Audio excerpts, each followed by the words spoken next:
So, ito muna pala mga ka-DIY ginawa ko. Ayan, nilagyan ko siya ng clamp dito, dalawa, para hindi siya gaganon. Hindi gagalaw. Wala kasi mapagklaman doon. So, kaya dito lang siya. Tapos, ito naman yung guide. Ayan. Para dun sa, dito sa, ano na to.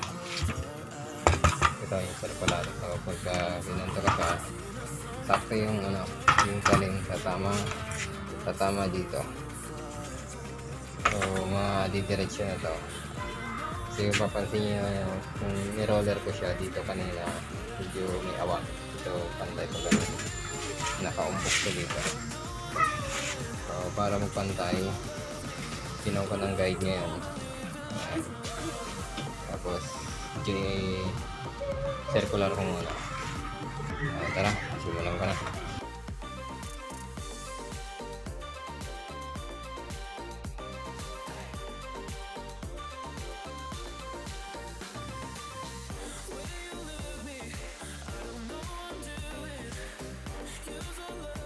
Tapos na siya mga ka-DIY. Ayan, nakat na lahat.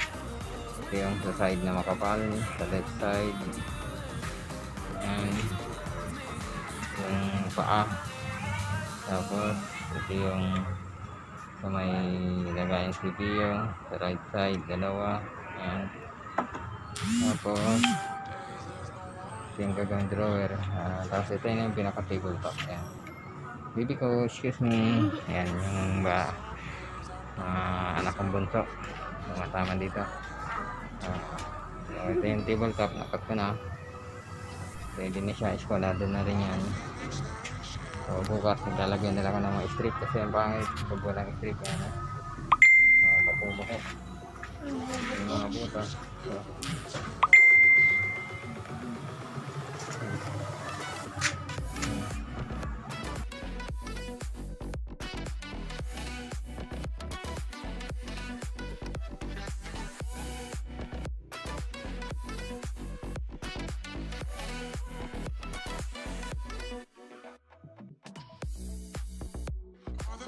that we shared are in the past.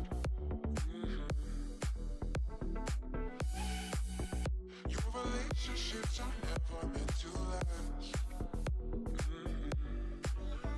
It might take some time, but I'll be alright. I'm moving on. I know times are tough, but I've had enough. I'm moving on.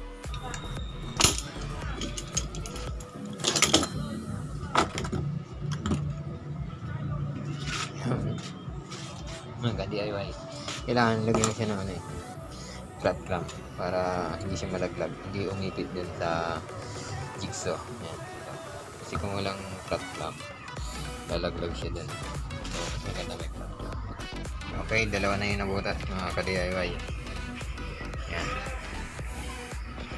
So ito, balinahan ko na din. Yan. Para ito start dito pag ganon. Tapos ito naman para banta doon. Ito pwedeng pag ganon. So, ganun lang. Para lang ito pagbabanta din yung ano, yung pag-iusap. Maganda kasi ganyan, binutasan mo na kaysa hindi direct na dito para hindi maputol yung dali.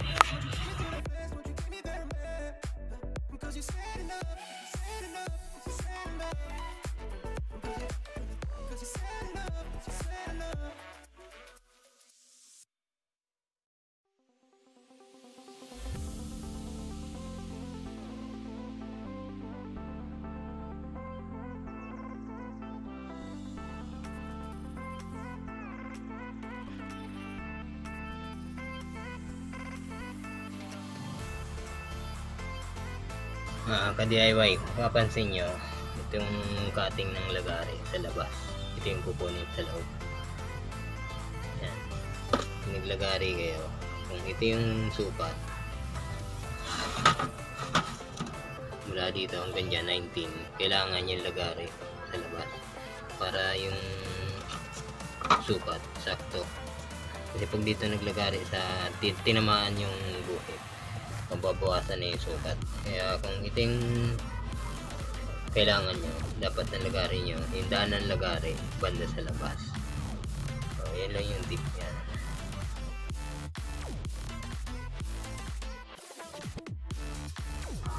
So umpisa dito, pag ganon, yung lagari natin, so makikita nyo, nandiyan pa yung daan ng lapis, hindi siya tinamaan, yung pinakagilid. Kasi pagka natamaan ng lagari yung daan ng lapis, na nabura lahat, kakapusin yung sukat. So ayan, may konting-kunti pa. Pag kinatam yan, saktong-sakto yung sukat, 19 cm. Tapos yung dito sa yung dahan-dahan na yung lagari ko, yung malapit na puno, yung maputol yung plywood, kailangan mabagal na siya kasi. Tapos yung paglagari, yung force ay bibigay nyo, kailangan hindi na ganun kalakas. Kasi pag sobrang lakas, yung itong kantong ito mismo na nababasag. Kasi biglang pagtulak ng lagari, pwede siyang mabasag. So pangit na tingnan yung plywood.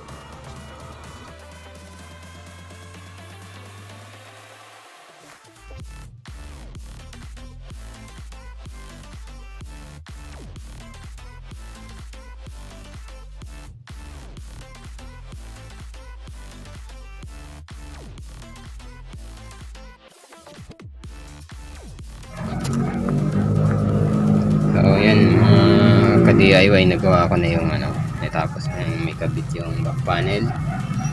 So papansin niyo, mula dito hanggang sa pinaka taas niyan, halos dulo-dulo may dugtong. Tapos dito pinakataas, kapos pa yung dinugtungan ko pa rin na maliit. Ayan. O dyan ko na lang nilagay para hindi siya mababangga. Tapos pag namasilyan, hindi na rin halata yan. Dito kasi pag dito sa baba, yan pag masagi, pwede pang matanggal. So yun dun sa taas, hindi siya magagalaw na. O yun, pagka madali lang naman ito idugtong. Kailangan lang tiyagain. Tapos kailangan siyang pantay yung pagkakalagari, para pagka ganyan ilagyan nyo ng wood glue o kaya stick wheel saka wood glue, isa lang pala yan. Yung pinalalagay tapos ginagamitan ko ng palita para maganda yung bahay. Yun mga ka-DIY, madali lang itong gumawa ng ganitong mga project para hindi na kayo nagbabayad sa mga So ito na mga ka-DIY, tinakat ko na siya. Papansin nyo, hindi ako gumamit ng power tools o ng jigsaw circular. Kasi sa baba nito, sa baba nitong ginagawan ko, sa second floor, meron nakatira na borders. Siyempre kung gagamit ako ng power tools, maingay nakakahiya naman. Kaya sa umaga, ang ginagawa ko, mga mano-mano muna. So, gamit ako ng lagari. Tapos, iniwasan ko magmartilyo. Kaya, mapansin nyo yung mga gawa dito. Puro, puro naka-tornilyo. Paparin na, tapos ito-tornilyo pa lang. Yung paglagay naman ng strip, malit lang na pa ako yan. Ganito lang. Mas malit pa rito. Kaya pagka pinako mo dito, hindi ganun kayo. Pero yung magpapakak ka ng malalaki, maingay niyan. Yan lang muna mga ka-DIY. Kailangan din natin minsan mano-mano para mano-mano maglagari para exercise na din. Samahan nyo ako. Kunti na lang pala ito mga ka-DIY. Kunting kembot na lang, matatapos na. Yan.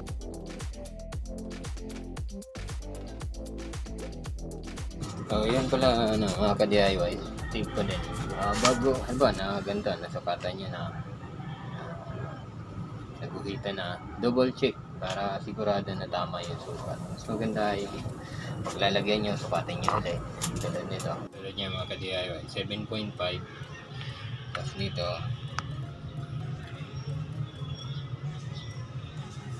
yan, 7.5 din. So, dyan ko ilalagay yung shield. So, sukatin nyo ulit para sigurado kayo. Yan, 7.5. 7.5. O minsan kasi hindi rin natin iwasan na dalawang guhit lang pala o 1/4 lang, pinapos na tayo sukat pagka nakaligtaan. Isa pa palang tip mga ka-DIY, ito pang additional tip ko. Pag minsan, pag naglagari tayo, yung lalan sa mga baguhan, dito hindi na sila naglalagay ng eskwala, hindi na nila ginuguhit. Pinaka-importante din to kasi ano siya pagka hindi ka naglagay ng guhit dito, lalo na pagka baguhan ka maglagari, minsan tumatabang yung lagari mo. Yan, tumatabing yung lagari natin lalo sa mga baguhan. Pag dati nung baguhan ako, ganun din, hindi ko alam maglagay ng basta pag ginuhitan ko ng diretso ganun, lagari na. So kailangan pala magano pa rito, lalagyan pa ng guhit. Iskwala mo. Iskwala natin yan. Gaganda mo. Ayan. So, para pagka naglagari tayo, mayroon siyang guide. Ayan, tulad yan. So, pansinin nyo dito. Ito naman yung kukunin ko na side. Kaya, ang bawas ng daanan lagari dito sa kabilang side. Kasi, ito yung kailangan sakto ang sukat na 7.5 para dito. Ito naman yung kapirasan na ito na matitira na medyo malapad. Ito yung gagawin kong patungan ng keyboard. Nito, ang tamang sukat na yung dito, yung length, yung haba para dito. Yung dito naman niliitan ko lang talaga siya. Hindi siya yung pupunuin to. Pupunuin yung ito, kumaga kalahati lang dito. Lagpas kalahati lang kasi maglalagay pa ako dito ng shield, lagay ng ng speaker, saka yung outlet doon para nakatago. Yun, maraming pagbabago dito sa sa ginawa kong plano doon sa SketchUp ng computer dito. Habang ginagawa ko, nag-additional ako ng mga kung paano pa i-improve.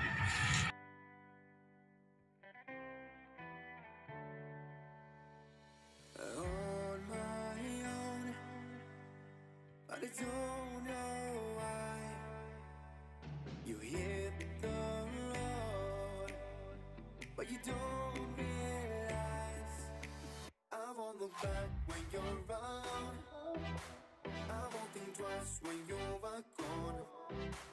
Don't hesitate to call me back, 'cause I won't be there. I won't look back when you're around. When you were gone, don't hesitate to call me back, 'cause I won't be there. I won't look back.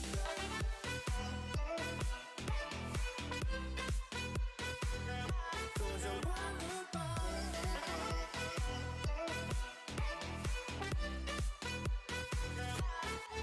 I won't look back.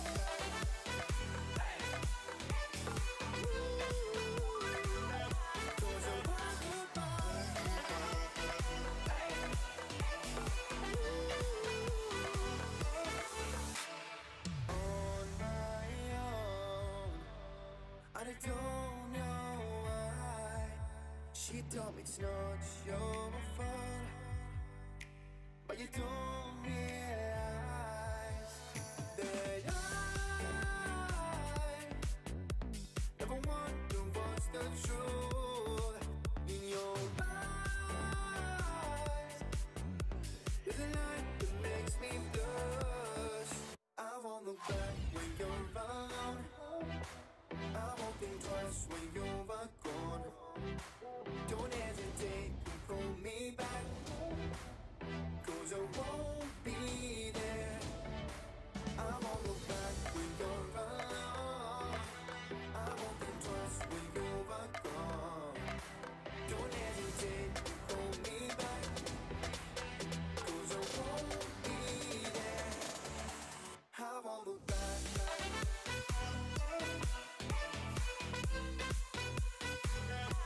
Good evening. Ito, naara ko na. Second coating na tayo. Kanina, pagdating ko, niliha ko yan. Tapos, naglagay ng sanding sealer. Tapos ngayon, second coating dun sa mahogany. Tapos, naglagay din ako ng greeny. Ayan. Parang wood. Tapos, kailangan pala nito. Pagka varnish, ito. Sorry. Ayan. Kailangan tsatsagain mo na laging pagka ganyan tumulo, kailangan brasin agad. Ayan. Parang ito. Gawin lang yan. Wala na siya.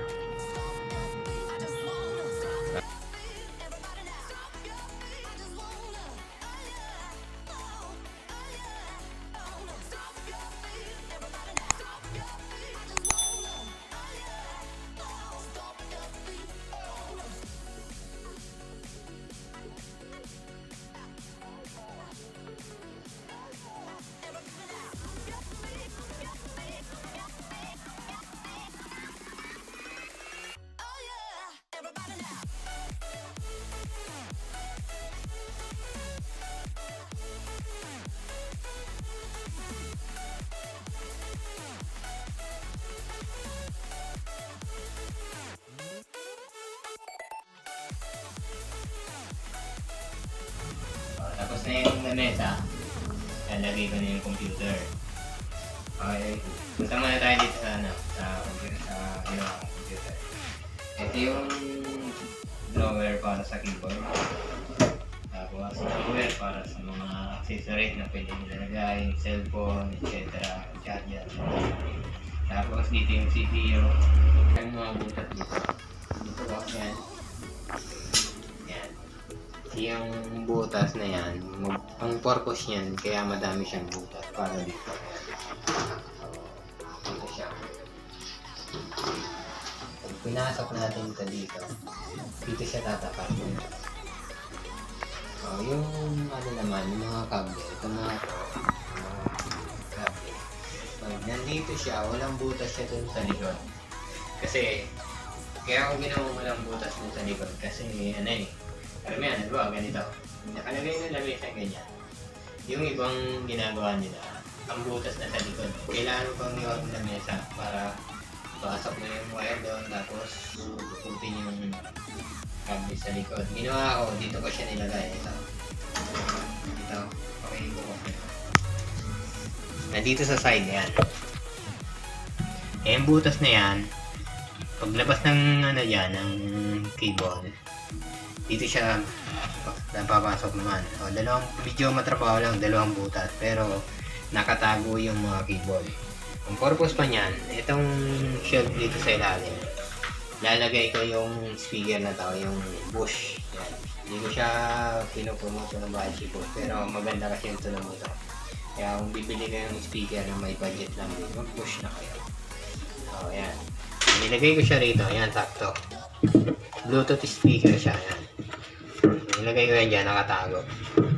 Pag tumunog yan, malakas. Kala niyo isipin, malaking speaker. Pero nakatago.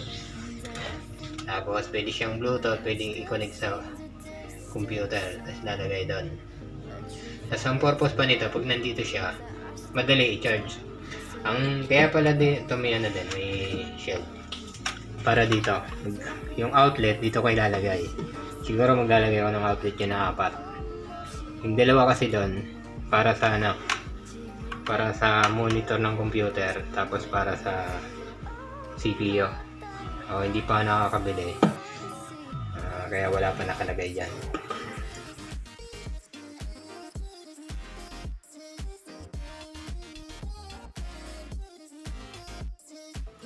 So, ano siya? Wala gaanong wire na makikita. Diyan lang, 3 piraso yan. Isa para sa monitor, supply ng monitor, charger. Pansin nyo, yan na yung ano, yan, yung mga butas. Pag dito, tutok pa. Ayan, umilaw siya eh. Ayan, tapat yung ano yan, yung exhaust dito sa mga butas.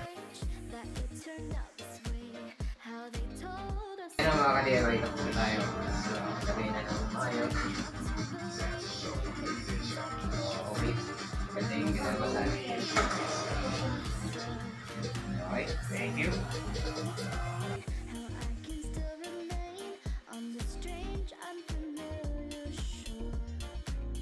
I've tried to